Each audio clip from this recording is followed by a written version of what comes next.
Hi, welcome to Lady Like Mama. I'm Natalie. This is my video to help you stress less this Christmas. The reason for doing this video is because I love Christmas, and even me who loves Christmas can find it very stressful at times. And I started to think back about the memories that I hold dear to my heart about Christmas, whether that's memories of, of my childhood, or memories that I've got with my husband and our little girl now, or just things that you've done at Christmas that make your, your heart glow when you think about them. The things that I hold dear to me are not the memories of me running around like a headless chicken, covered in tinsel and glitter, staying up to the early hours writing cards, delivering presents on Christmas Eve, and scrubbing the floors till 2 AM. Those are not the memories of Christmas that I hold dear to my heart. It's obviously the things like winter snowy walks, and one in particular I had with my mom, who passed away not so long ago. And I always remember we went on this really snowy Christmas walk through like woods, and we were collecting holly and ferns to make like a garland, and it was starting to snow, and it's just such a wonderful memory. It almost feels like a film. It's so wonderful. And there's also been times where, like last year, we went to a National Trust craft fair day, and it was all a bit crazy and a bit manic, and but we ended up kind of going in the park area, and I had like a mulled wine, and our daughter was running around, and it was just crazy, and there were kids everywhere, but there was like Christmas music playing, and it was all chilly, and I had this mulled wine, and my husband was like pushing on the swing, and I just really remember that as a lovely Christmas time. And thinking of these things just makes me think that I want more of those moments, the special ones that you remember, and less of the kind of crazy running around shopping centre moments. So yeah, I hope this video helps you in some way. I've got 10 tips, just little things that you can do to start now and make your Christmas a lot less stressful. Tip number 1 is to plan out your season. What that means is grab your diary, grab your calendar, whatever you use, and plan out what you want to do. For example, if you have a Christmas party, or you might have just like an evening of mince pie and nibbles, that type of thing. Find out when you want to do that, put it in your calendar, and let people know. Now, you're probably thinking, I can't text people in November about Christmas, they'll think I'm mental. Well, I text people in, I think it was late September or early October, about our Christmas party, and every single person that replied said, oh, thanks for that, I'll put the diary in my date, this is our Christmas party, this is our Christmas get together. And it was so helpful to have all that information straight off the bat, just to put in the calendar, so you know those days, you've got all these invites, you know when they are, and it helps you out. The next thing you want to plan out is all the special things you want to do. So if you have a specific Santa you want to go and visit, or you want to go on one of these Christmas train rides with your kids, or you want to go to like a Christmas carol concert, put those all in your diary for when they are, and make a reminder in your phone to book tickets. I did this, and I have to say it was the biggest weight off my mind ever. We always go and see a specific Santa at a National Trust place, and the tickets were very limited this year. I set a reminder in my phone for the day before and on the day, so that at 8:30, 9 o'clock on that day I could ring up and book the tickets. The same with some other events that we're going to. You know what, it took this massive weight off my mind, where normally those thoughts would just be in my head going, oh God, I've got to book Santa, oh God, I've got to book carol concert, oh God, I've got to book this. Planning your season and putting reminders in your phone for when the tickets go on sale for these things takes all that out of your head, and 1, you get it done faster, 2, you're going to be guaranteed to get a place, and 3, it just takes the weight off your mind because you've got it in your phone. If you're traveling for Christmas, put in when you're traveling, put in, when you need to get the train, all that type of stuff, so you can kind of see your November, December period. You can see what time you've got and what space you've got available to do stuff. And you can also see if you need to rein it back, because sometimes you can overcommit to, I want to do this and this and this and this and this, and it's not always possible. So that is a really helpful thing to do. Tip number 2, make a list, and this is a gift list I'm talking about. Write a list of every single person, every single child, neighbour, aunt, distant great uncle that you buy for, and write their name down on a big long list. That way you can start to form ideas of a budget, or you can start to form ideas of what you want to get them. It might be that you think, oh, great Aunt Trudy, she loves lavender scents. I'll go and look in L'Occitane for some lavender scents. And it just helps you so much keep on track of what you're doing.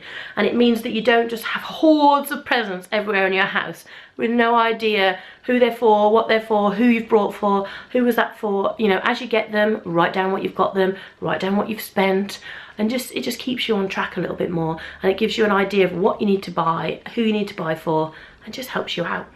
Tip number 3 is followed on from tip number 2, and that is to shop early. A lot of people have a weird thing about doing your Christmas shopping early. For me, I have done it for the past kind of 2-3 years, and I have to say it is great. It is so good to be sitting here on, is it the 11th of November when I'm filming this, or the 10th of November, thinking that all my Christmas shopping is done. But what I'm going to say is shop early.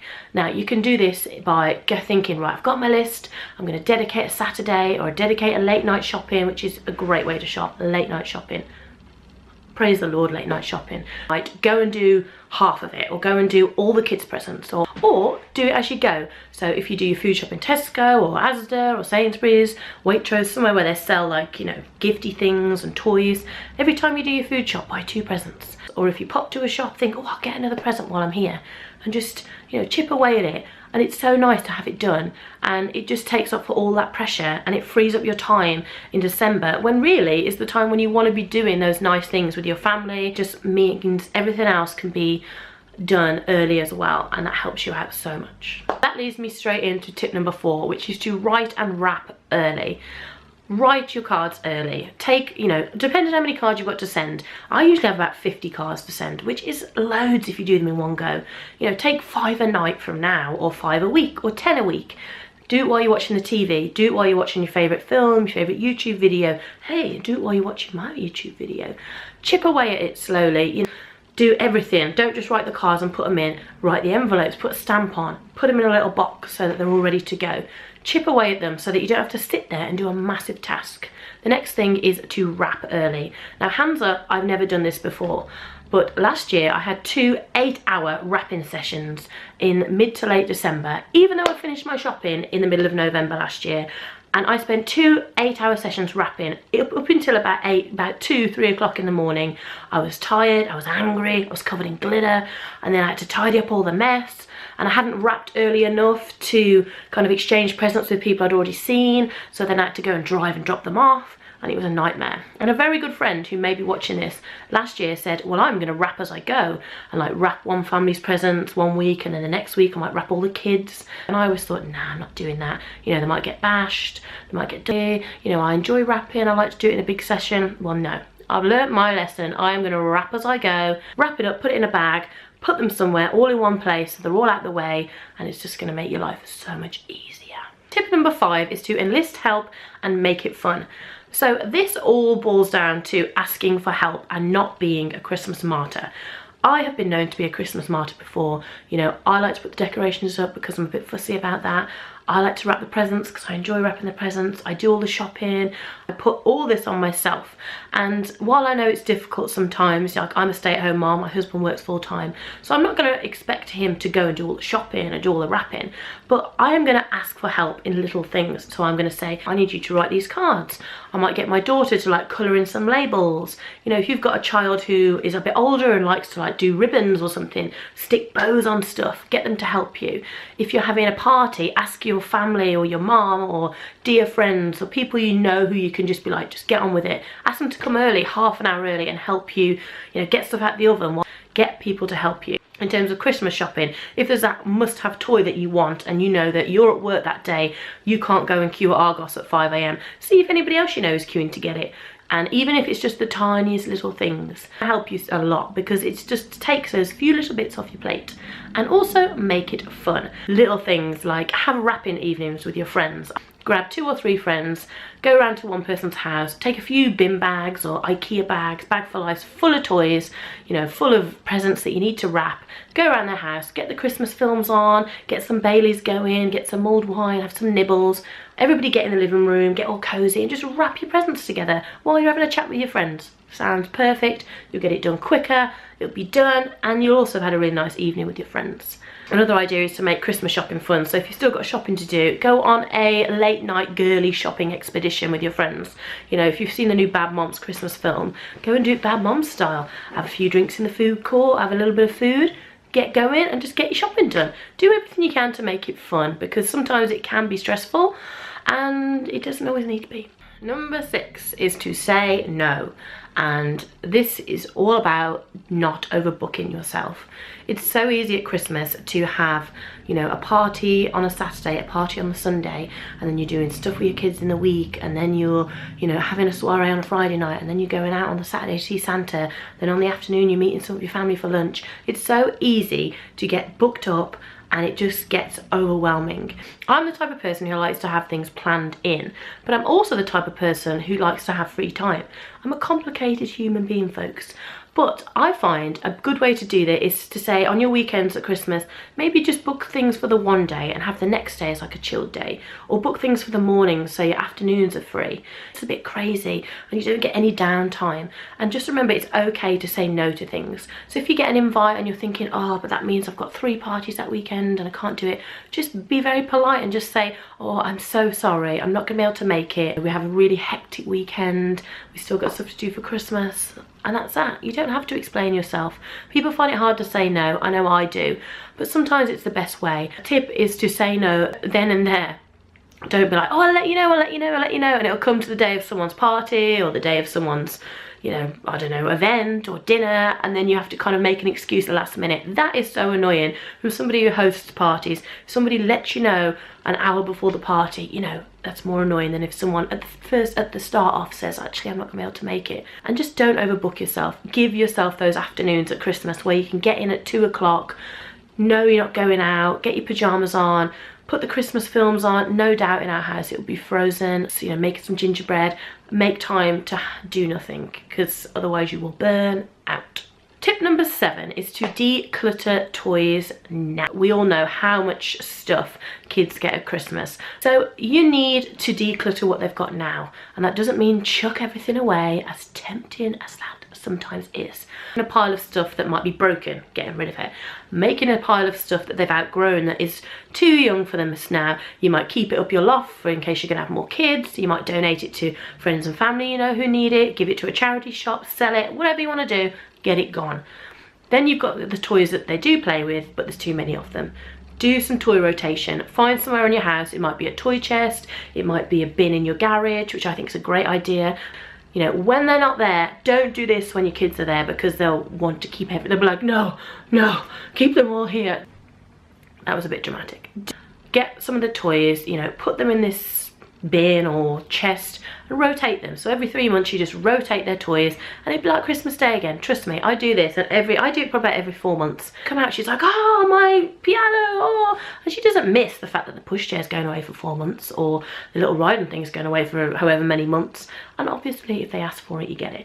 But do this before Christmas, because obviously you get so much stuff.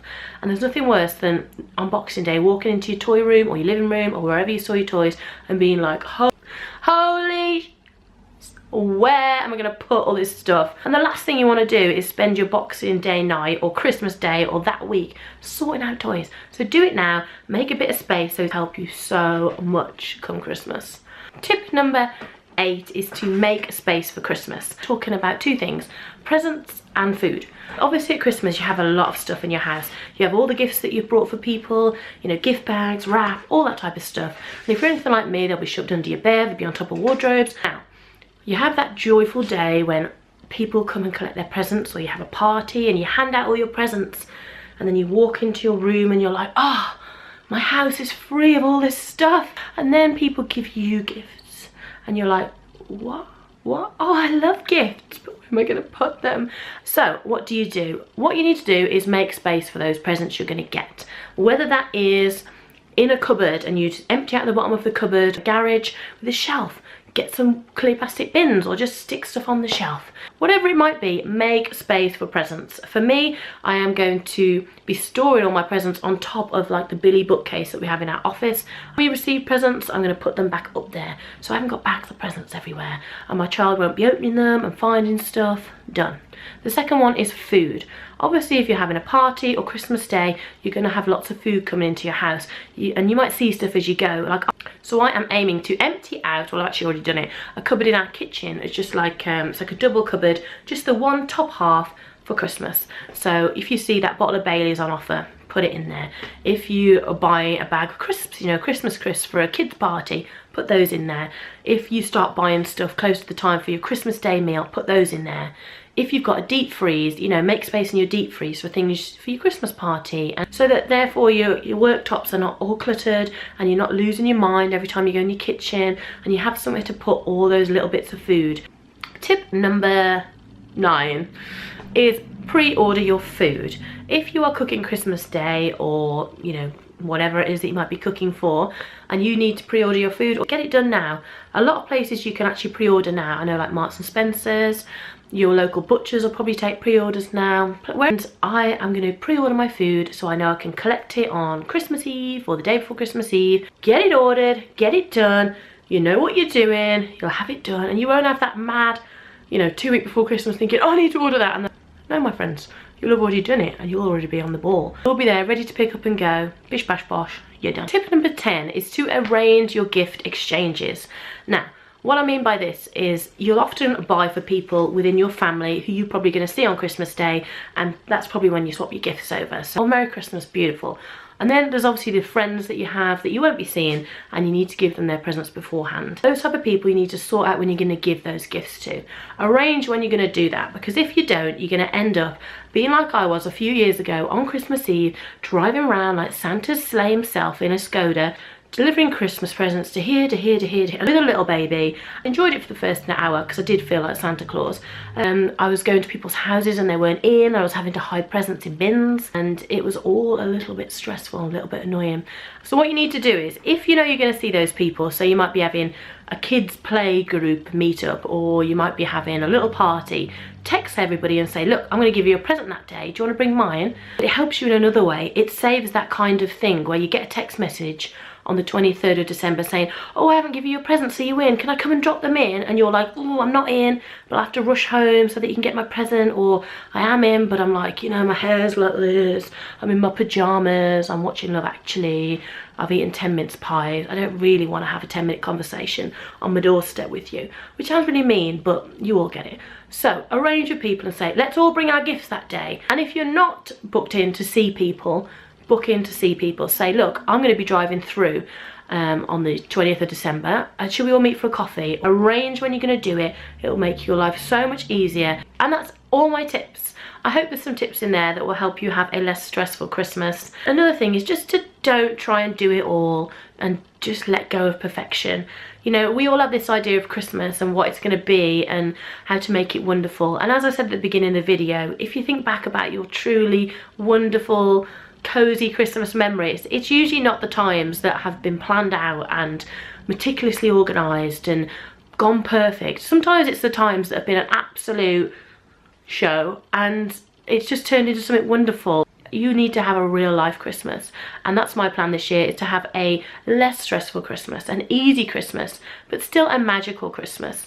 And I'm going to do that by letting go of perfection, letting go of this kind of Instagram, Pinterest life image that we see projected at us so much nowadays, and just know that that isn't real. We're aspiring to something that's not real, and I want to aspire to real Christmas, cozy, wonderful memories that I will cherish for years to come. Thank you so much for watching. I hope you've enjoyed this video. Please give it a thumbs up if you did, and leave me a comment with any of your Christmas kind of tips to make it easier, make it less stressful. That would be amazing. Don't forget to subscribe for more videos from me very soon. Have a wonderful week. Bye.